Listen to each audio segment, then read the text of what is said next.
APR FC bose irabemeje ijana ku ijana, bose bamanika intwaro.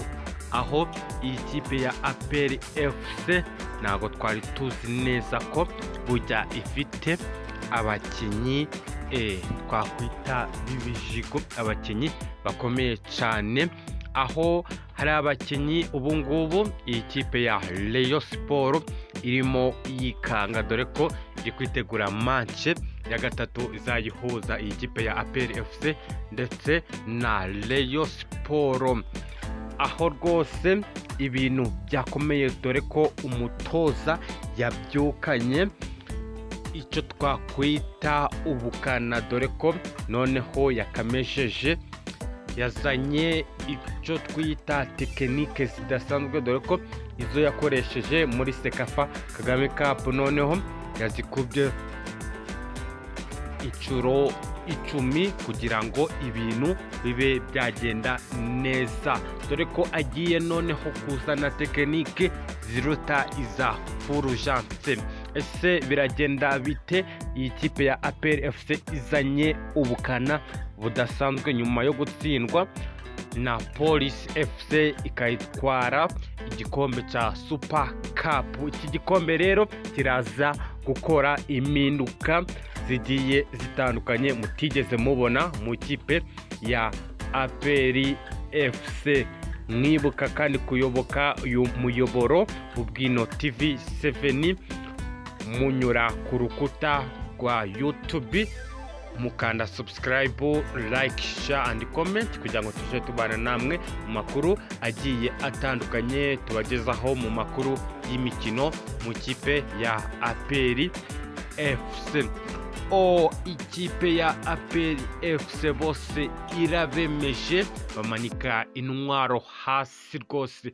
Aho iyi kipe ya APR FC ubwo yaguraga icyo twakwita ibijigo, nyamara hari ikijigo yazanye cyo cyonyine kuba amakipe yose akibona babona ko ari igiturika kidasanzwe, ko witwaye nabi iki kibombe cyaramuka kiguturikanye kikaguturikana kikakurenza igihugu. Aho iyi ntwaro na wundi ni Mamadou rwose, uyu we akaba akomeje kuri koroza mu makipe yose, dore ko mbere yo gukina n'iyi kipe ya APR FC umanza watekereza ku bafana ndetse ugatekereza no ku bakinyi bazafata uyu mukinyi Mamadou, dore ko utamupangiye byibuze abakinyi batatu ntabwo rwose wahava amahoro kuri stade.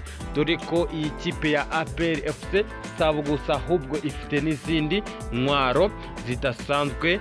Iyi kipe yacu rwose ikaba irimo yitegura neza imikino igiye kuba, dore ko Azamu ariyo izahura n'ikipe ya APR FC ku mukino wa mbere. Ni match izaba ikomeye cyane, izahuza iyi kipe ya APR FC ndetse na Azamu. Umutoza Darko Novic abyukanye ubukana budasanzwe rwose. Ubukana ntabwo bwigeze buboneka mu bihe bigiye bitandukanye nyuma yo gutsindwa na Police FC. Iyi Police FC ikaba yarakoroje abantu benshi, dore ko twari twiteze ko iki gikombe turakizana, ariko bikaza kurangira muri penalite imwe ariyo iduteje akaga gakomeye kugeza na n'ubu ngubu. Abafana twese turacari mu gahinda, dore ko no muri Sekafa Kagame Cup ariko byagenze. Gusa ibingibi biraza gukosorwa mu minsi mikeya. Impinduka zo eshatu muzitegure. Impinduka ya mbere niyo kubona ibitego mwabonaga byiyongereye. Ikindi kandi nuko indi mpinduka iraza kuboneka, nuko abakinyi mutigeze mubona mu kibuga nabo baraza kugaragaramo.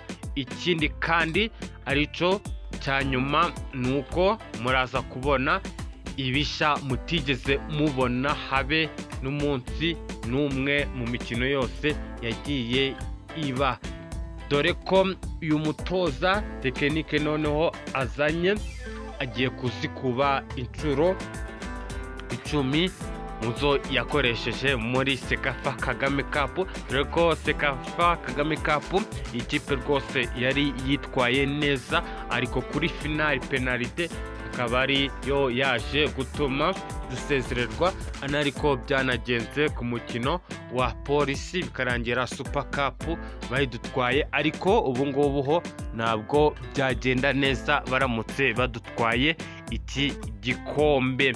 Mwibuka kandi guca ku rukuta rwacu rw'Ubwino TV7 muhinjira mukanda subscribe, like, share, comment, mukibuka ndetse no gukanda ku nzogera kugira ngo tuzabane byiteka mu makuru imikino tugenda tubagezaho umunsi